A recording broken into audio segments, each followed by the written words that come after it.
दोघांना अजून गुडघे टेकले नाहीत, मसुगडे आणि गायकवाड.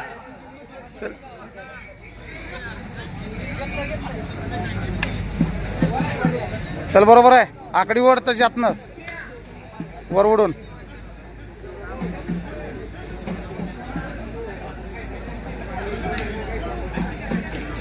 लागून कुस्ती करायची पैलवान, चालून कुस्ती करायची. वर खाली. शाबास. आणि पुऱ्या ताकदीचा फायदा घेतला. आता बोजा मार, बोजा टाक. समोरून खेमे धरली होती, तिथंच घुटना आणि मुंबई महापौर केसरी भारत वनडेचा पट्टा. टाळ्या तरी करा त्याच्यासाठी.